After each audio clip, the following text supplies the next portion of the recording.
प्रेम से बोले श्री अयोध्या नाथ भगवान की जय। श्री चित्रकूट बिहारी सरकार की जय। आप सभी को रघुनाथ दास की तरफ से सादर जय श्री राम, जय श्री राम, जय श्री राम। आज का विषय है 5 लोगों को 5 लोग जो है पाप की भागीदारी होते हैं और 5 लोग पुण्य के भागीदारी होते हैं। तो कैसे 5 लोग कैसे पाप की भागीदारी और 5 लोग कैसे पुण्य की भागीदारी? तो कर्ता, करिता, दृष्टा, समर्थक और संगी। कर्ता अर्थात करने वाला, करिता माने कराने वाला, दृष्टा माने देखने वाला, समर्थक माने साथ में रहने वाला और संगी माने भी साथ में रहने वाला। समर्थक अर्थात जो मन से साथ दे उसको समर्थक कहा जाता है, और संगी अर्थात तन से जो साथ रहे, मन से रहे ना रहे, जो तन से साथ ही देते हैं उसको संगी कहा जाता है।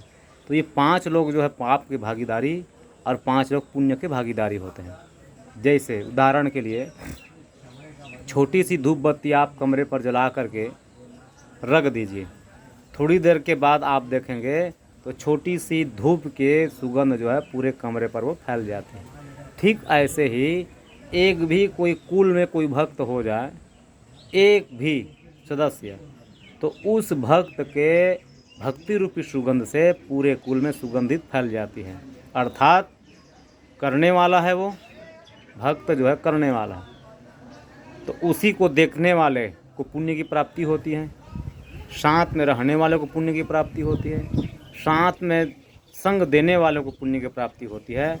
ऐसे ही 5 लोगों को भी पाप की प्राप्ति होती है। अर्थात करने वाला है, करता है, तो करने वाले पापी के साथ में आप रहोगे तो दृष्टा, समर्थक और संगी। दृष्टा माने देख रहे हो उस पापी को, तब भी पाप की आप भागीदारी हुए। संग में हो तब भी पाप की भागीदारी हुए। क्यों?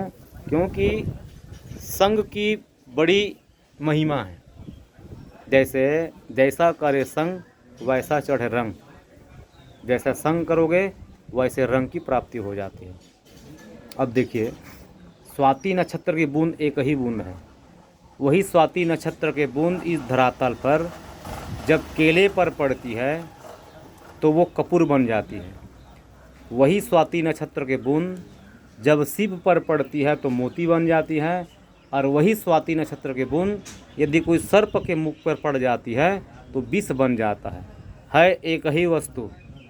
स्वाति नक्षत्र के बूंद एक ही वस्तु है, लेकिन संगत की रंगत पड़ गई तो जैसा करे संग वैसा चढ़े रंग। तो सत्कर्मी जो पुरुष होते हैं, जो सत्कर्म करते हैं, पुण्य करते हैं, उनके संग में भी रहने से आपको पुण्य की प्राप्ति होगी। और जो कुकर्म करते हैं, जो पाप करते हैं, उसके साथ में रहने पर आपको पाप की प्राप्ति होगी। कहा गया है को न कुसंगत पाई नसाई। कुसंग में पढ़ करके अर्थात दुष्ट प्रवृत्ति के साथ में रह करके कौन ऐसा व्यक्ति है जो नाश नहीं हुआ है।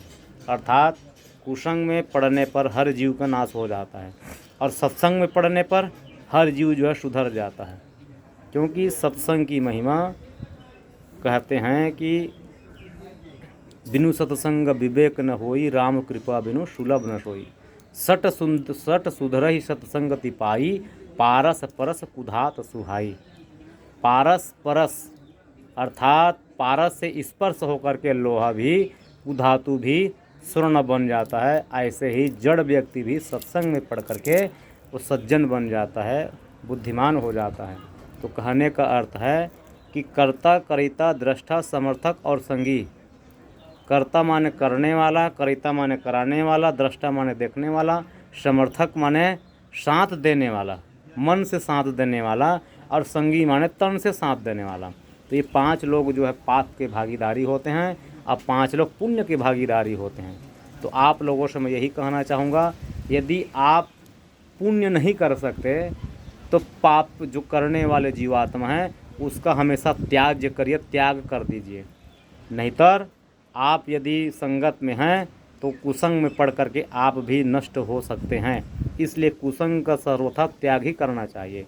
बाबा गोस्वामी तुलसीदास जी महाराज कहते हैं कि जो व्यक्ति जो है भगवान को ना माने, भगवान को ना माने तो उसके साथ क्या करना चाहिए?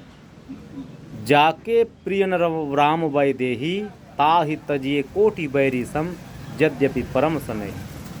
जो व्यक्ति जो है भगवान को न माने, राम जी को न माने, जानकी जी को न माने, उस व्यक्ति को त्याग कर देना चाहिए। कैसे? करोड़ों बैरी के समान उसका त्याग कर देना चाहिए।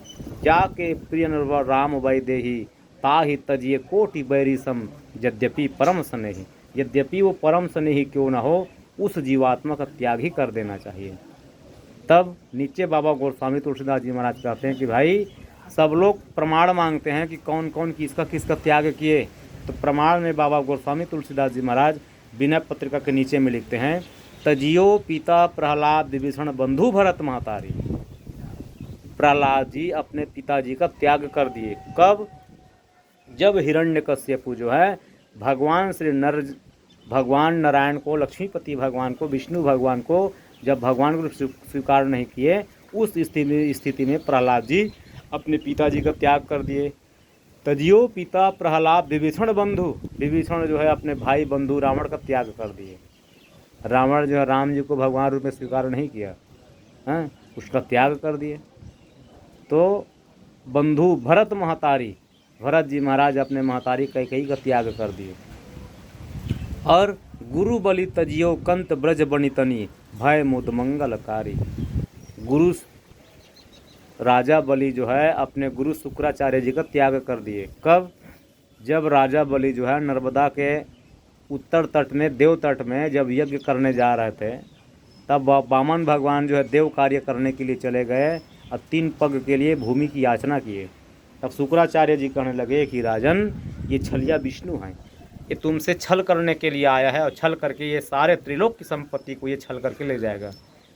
तब राजा बलि कहने लगे, गुरुजी, हम गुरु इसलिए बनाते हैं ताकि हमको भगवत प्राप्ति होए।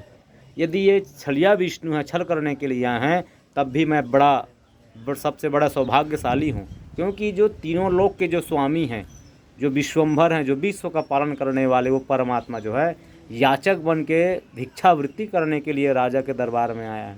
तो मैं तो बड़े सौभाग्यशाली हूँ। तब गुरु जी की आज्ञा को नहीं माने और गुरु जी की आज्ञा का त्याग कर दिए। और मुद मंगलकारी, भय मुद मंगलकारी कौन? वनिता गोपिकाएं जो है अपने अपने पतियों का त्याग कर दिए। तो कहने का अर्थ है कि जीवात्मा को कुसंग का हमेशा त्याग करना ही चाहिए, चाहे कोई भी हो। जरो संपत्ति सुदन सुख, सुहृद मात पितु भाई, सन्मुख होत जो राम पद, करन सहस सहाई। जरो संपत्ति सदन सुख, वह सुख संपत्ति जड़ जाए, घर परिवार जड़ जाए, जो भगवान के सम्मुख होने वाले जीव को जो सहस सहाई, सहर्ष सहयोग नहीं करते, वो माता पिता भाई बंधु घर दरबार सब जल जाए। तब कहने का अर्थ है ये है कि हम यदि सत्कर्म नहीं कर सकते, पुण्य अर्जन नहीं कर सकते, तो कम से कम कुसंग से हम बच जाएं, है ना। यही आप लोगों से निवेदन है, क्योंकि व्यक्ति जो है पाप ना करे तो पापी के साथ भी रहोगे, तो पापी के साथ रहने पर उसको पाप की प्राप्ति होती है। इसलिए हमेशा कुसंग का त्याग करना ही चाहिए। प्रेम से बोले श्री कनक बिहारी सरकार की जय। यदि ये प्रवचन जो है आप सभी को अच्छी लगी हो तो कृपा करके आप कमेंट करिएगा, जय श्री राम लिखेगा, ताकि अपना भी मनोबल बढ़ता रहे। और कोई भी संशय हो तो आप लोग कमेंट में प्रश्न लिख करके भेज सकते हैं। मैं निश्चित ही आपके प्रश्नों का जवाब देने के लिए प्रयास करूंगा। इसी के साथ आप सभी को सादर जय श्री राम, जय श्री राम, जय श्री राम।